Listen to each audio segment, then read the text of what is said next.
on. So the title of his lecture will be The Importance of High-Density Lipoprotein in Cardiovascular Disease and Beyond. Ladies and gentlemen, from the LDL, we are moving now to HDL. It's a missing lipoprotein, the last. Indeed, indeed. Yes. Actually, after this fascinating talk by Professor Ray, we're going to switch gears now to from LDL to HDL. But before I start, I would also like to welcome to this conference our esteemed colleagues from EAS. And I wish you a pleasant stay in Athens, and hope that you enjoy this meeting. So indeed, I'm going to move on now to HDL. I've been investigating HDL for the last 20 years, and to be frank, a lot of people ask me why. The truth of the matter is that I really believe in HDL. I believe that we still have not really explored the full potential of this lipoprotein, just because we don't really understand what this lipoprotein does. So for the longest time, HDL has been identified as a target for coronary heart disease. Nevertheless, to this date, we cannot really develop drugs that can target HDL and help increasing life expectancy of people with dyslipidemia. Just for the young people in the audience, I would like to remind you that HDL was first described as a component of human plasma back in 1929. So it is one of the oldest existing components of blood. Which in the 1950s, after a very clever observation by two pioneering lipidologists at the time, John Goffman and Ricky Havel, it was identified for the first time that there is an inverse correlation between HDL cholesterol levels and the risk of developing coronary heart disease. And of course, later on, numerous epidemiological studies confirmed these hypotheses. So according to what I call the traditional view, elevated HDL cholesterol levels are considered to be protective even now, even today. And we tend to believe that men with HDL higher than 40 milligrams per deciliter and women with HDL higher than 50 milligrams per deciliter, they tend to be protected from coronary heart disease. And also, for every 1 milligram per deciliter increase in HDL cholesterol, it is estimated that there is a risk reduction by 2 to 3%. Of course, recent data from us and other laboratories really point towards what I call the modern view. So in addition to HDL cholesterol levels, I think that what is very important is the quality and functionality of this particle.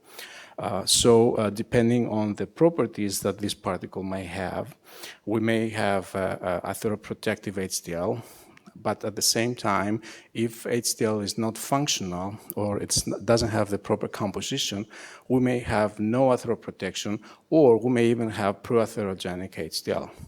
So it appears that HDL sits on a balance, and depending on the conditions, it can shift either way. I don't think that I must spend time reminding people about the CTP story. Just simply raising HDL cholesterol doesn't seem to be effective. So pretty much every CTP inhibitor that has been designed truly failed. And this is a clear evidence that obviously simply raising HDL cholesterol is missing the target. So we really have to start thinking what we know about HDL and what we can do about it in order to help the patient. So even back in 2010, we decided, in the midst of celebrations about the success of CTP inhibitors, we decided to just take a step back and start thinking what we really know about HDL. Clearly, HDL is not just a cholesterol. HDL, as you can see in this slide, is a lipoprotein particle. It contains proteins, it contains lipids, it contains cholesterol, cholesterol esters, phospholipids.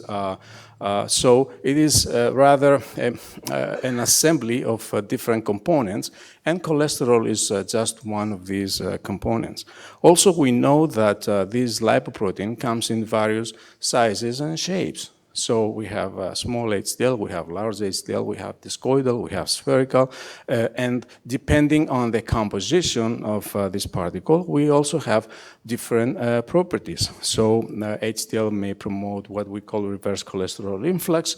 In other words, the clearance of cholesterol from periphery and the shuttling of this cholesterol back to the liver. It may have anti-inflammatory effects, antioxidant effects, anti-apoptotic effects, anti-thrombotic effects. So it is a particle that contains cholesterol. Cholesterol is one of the components, but at the same time, it has a lot of functions. And even though we know that apolipoprotein A1 is the major component of this lipoprotein particle, we now know that approximately I would say 70 different proteins can associate with HDL, and also other lipoproteins can also form HDL in the absence of ApoA1. So as it appears, based on this new information, HDL is not just a homogeneous, it's not a single particle. It's rather a mixture of different particles, quite heterogeneous, both in size as well as composition. So what we did in the laboratory, we decided to go back and just start asking ourselves whether these HDL subpopulations do exist in human, and if they do exist, what they really mean for human physiology. So we investigated the numerous clinical paradigms. One of the best is samples from patients who underwent biliopancreatic diversion, bariatric surgery, and before and after surgery. So I turned to my colleague, Yorgos Skroubis, who is an expert surgeon in bariatric surgery, and we got samples from his clinic, and we analyzed these samples for HDL functionality as well as composition. And from what I show you here, before bariatric surgery, apologize. Before bariatric surgery, we had HDL containing ApoE1, ApoC3, ApoE, so we had a mixture of particles that were present in the plasma of these subjects, but after the surgery, we had only ApoE1 containing HDL, so all the other populations didn't exist there. And just to make the long story short, we also had a change in the functionality. So it correlated, obviously there was a correlation between what the composition was and what the functionality was. So we came to conclude that obviously changes in apolipoprotein composition of HDL correlate with alterations in particle functionality.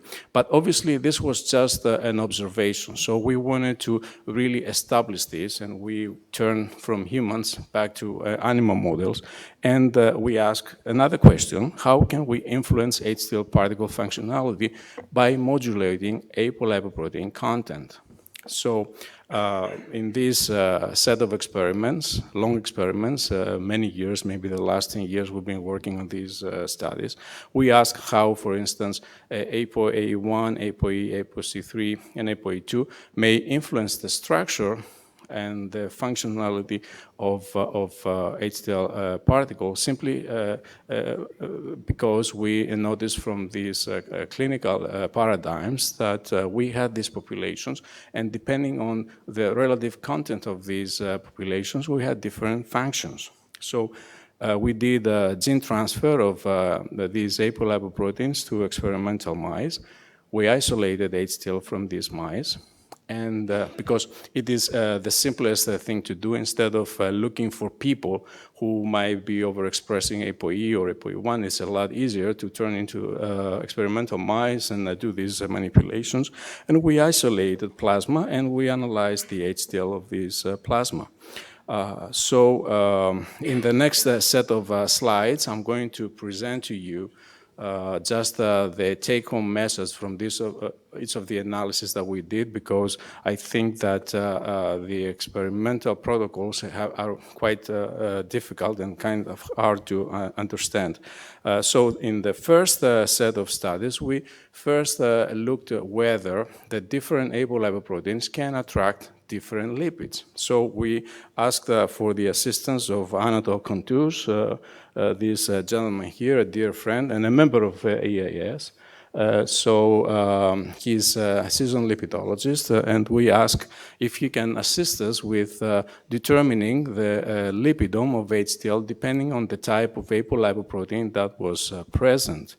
And this could be a very complicated slide with tons of data and lots of species and figures, but I just wanted to make it simple. So it appears that different apolipoproteins recruit different lipids. So HDL is not a single particle, and depending on which apolipoprotein we have on this particle, we recruit different lipids. So for example, if we have ApoE1, we recruit polar lipids, which facilitate the interaction with plasma enzymes. But if we have, for example, ApoE, then we recruit neutral lipids, lipids that do not really facilitate much interaction with plasma enzymes. And these may change the functionality of these particles. So indeed, in the next set of studies, we looked at the antioxidant capacity of these HDL particles, and we did see differences in the antioxidant capacity. So it appears that ApoE1, ApoE2, and ApoC3 form HDL that has antioxidant capacity, whereas ApoE-HDL does not possess significant antioxidant capacity, which was very surprising because everybody would think that ApoE is an antioxidant protein, but obviously ApoE-HDL does not possess significant antioxidant capacity. We also looked at cholesterol efflux, which is considered one of the major properties of HDL. And what we found, again, was that ApoE1 was the best acceptor of cholesterol, whereas ApoC3, ApoE, and ApoE2 had much lower capacity to accept cholesterol. So again, this was another major change in the functionality of these lipoproteins, depending on the protein backbone of the particle. And the last property that we looked into was the pro-inflammatory or anti-inflammatory potential. And surprisingly, we found that ApoE1 HDL and ApoC3 HDL, in other words, HDL that possesses only ApoE1 or ApoC3, tend to be pro-inflammatory. This was another big surprise because everywhere in the literature you might read that ApoE1 has anti-inflammatory capacity and HDL is anti-inflammatory, but obviously not every HDL is built the same. And clearly, ApoE1 HDL and ApoC3 HDL do not tend to be anti-inflammatory, and it's only ApoE and ApoA2 which are pro-inflammatory. So we came from these studies to conclude that it is the protein backbone that defines the type of lipids that will be loaded on the HDL particle. And then these proteins and lipids taken together define what is the functionality of this particle, which we call HDL. So this is as far as we could go in the laboratory. But then when you have a massive amount of lipid data, then you need to turn to the specialist. So I went to this colleague here, Yorgos Sakelaropoulos, professor of bioinformatics in our laboratory, and in our university. And I consider him as a member of the laboratory because we are very close. And I asked George if he could really help us with a multivariate analysis of the data. And a student of Yorgos, Panagiotis Toias, did his master thesis on precisely this topic. So what we did, we gave Yorgos and Panagiotis all the information regarding protein composition and lipid composition and functionality, and we started building, and they started building an algorithm which will bring together lipid composition, protein composition, and functionality. And this is just an example of what Panagiotis came up with. So here we have the anti-inflammatory property, the antioxidant property, and the cholesterol reflux property. And here we have the different categories of lipids that are present on HDL. And you can see, for example, here that phosphatidylinositol contributes 20.8% to the anti-inflammatory property of HDL. So we don't know yet if this is a positive contribution or a negative contribution. This is something that we need to further investigate. But we started sorting out what is the relative contribution of each lipid parameter that we currently measure with lipidomic analysis. And then also bringing into the equation the different proteins that I just presented to you, we started doing the same thing, depending also on the type of protein that is present on these HDL particles. So again, for the anti-inflammatory potential, we know that phosphatidylinositol has a 16.7% contribution if the protein backbone is ApoE3, and it has only a 2.1% contribution if the protein backbone is ApoE1. So from these studies, we devised this algorithm, and now we hope to go back to the human cases, receive HDL from humans, maybe from the registries, from the Hellenic registry, or maybe from the European registry, and populate back this algorithm so that we start understanding precisely what is the good HDL. So through this algorithm, we seek, first of all, to understand what is the hallmark HDL, what is the good HDL, and from that point on, we can start devising, first of all, tests in order to figure, in addition to the classical test of measuring HDL, devise tests that will measure the quality of HDL as an index for prevention of coronary heart disease. So this is precisely what we're doing right now. We're trying to put things together and figure precisely what is the HDL particle that will contribute to atheroprotection. And I would like to say here that obviously this explains also why most of the interventions with recombinant HDL failed, because they all used ApoA1 as the protein backbone. But from this study here, it appears that you need to have ApoE, you need to have ApoC3, and you need to have a certain percentage of these proteins in order to have a functional HDL. And this is precisely what we are trying to do. But something else that we were quite fascinated, this is as far as atherosclerosis goes, but something else that we were quite fascinated was that always HDL correlates with obesity and diabetes and metabolic syndrome. Most of the cases you have metabolic syndrome, you have obesity and diabetes coupled with low HDL cholesterol. So we wanted to know precisely what this might mean in terms of for instance, adipose tissue metabolic activation.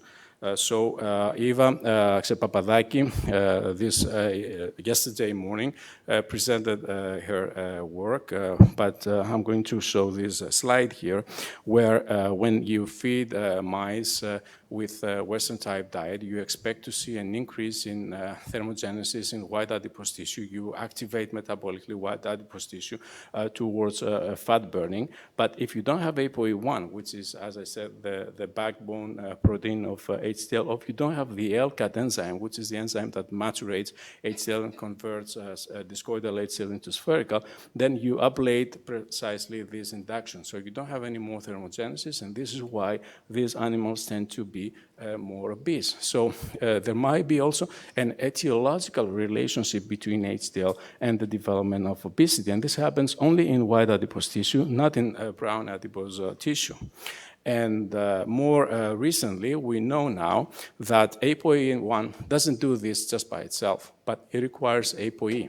And depending on the isoform of ApoE that we have, we may have an impact on brown adipose tissue, or we may have an impact on white adipose tissue. So in a very recent paper that came out maybe a couple of weeks ago, we show that if ApoE1 is coupled with ApoE4, and this is work from Christina Kalogeropoulou, who's in the audience, we know that this combination will stimulate brown adipocytes towards thermogenesis, whereas ApoE2 and ApoE4, when they're coupled with ApoE1, they will stimulate white adipose tissue thermogenesis.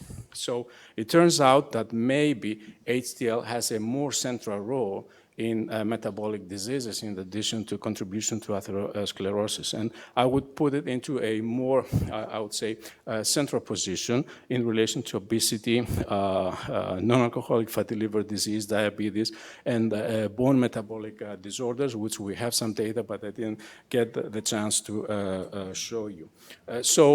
From all these studies that we have done the last 20 years, I think that there is a lot to learn about HDL. We should not just give up simply because the CETP inhibitors failed. And I think that the quest should really go on, because at the end of the day, what we really need to achieve is we need to reduce cardiovascular risk. Guidelines, the new AAS guidelines really contribute towards this, but I think that if we better understand how HDL functions, I think that we may have an extra weapon in our arsenal for the benefit of the patient. And I would like to close this presentation extending my true acknowledgement and appreciation to all my colleagues who contributed to this work, which, as you see, it's a long list of people: Eleni, Katerina, Christina, Shlomo, Anatol, Rafi, who is no longer with us. Unfortunately, Rafi died a few months ago. Giuseppe Morlucci, Lilia, Katerina Konstantinou, Eva, and of course my dear friend Professor Alidis, who was one of the very first collaborators I had when I moved back from Boston to Greece. And I would like to thank you all for your attention. Thank you very much, Kyriakos. Excellent talk. Are there questions from the audience, please? Yes. Professor Doulias. Thank you very much for this excellent talk. I have a question. In the study that you tested the apolipoprotein content of HDL, did you test whether the different apolipoprotein content influences the generation of nitric oxide, or how nitric oxide levels change in this system? Thank you. Thank you, Aki. This is a wonderful question.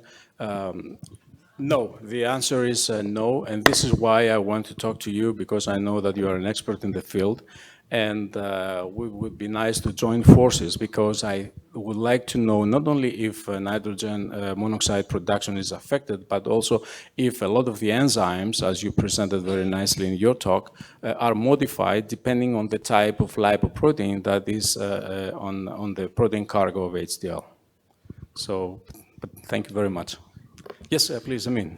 Yeah, it's beautiful. Zamin Yao from Ottawa in Canada. I have a question and also a comment. I think what you have been doing, looking at the heterogeneity of HDL, with various apoproteins, that's very important. Actually, what I felt was even LDL, as we know, is not just ApoB100. So those apoproteins associated with LDL, it might also affect LDL functionality. That's something I think for those LDL folks need to know. The other thing I want to ask you is that, as you know, these recently, not that recently, probably in 10 years, now they realize these extracellular vesicle or exosomes actually have the same buoyant density as HDL. So therefore, the classical way of identifying and isolating HDL, is actually contaminated by these exosomes. I was just wondering, have you ever even considered these different apolipoproteins may also modulating those exosome functionality? Thank you so much. This is indeed a very good point, and we are quite concerned about this as well. Of course, this is not done in a cellular setup. It is done in the animal model, where mainly we don't have that much exosome present in circulation. Also, what we do is we run an ultracentrifugation analysis, hoping to be able to distinguish between exosomes and HDL itself. But the answer is no. We are quite aware of it. We are concerned about it, but we didn't see any. We didn't seek to investigate how maybe HDL is affecting exosome secretion, because that would be also another very important mechanism of how HDL may be modulating processes like mitochondrial activation, for example, as I presented earlier. Thank you so much. Excellent talk. Thank you. So we're going to try and keep to time and move to the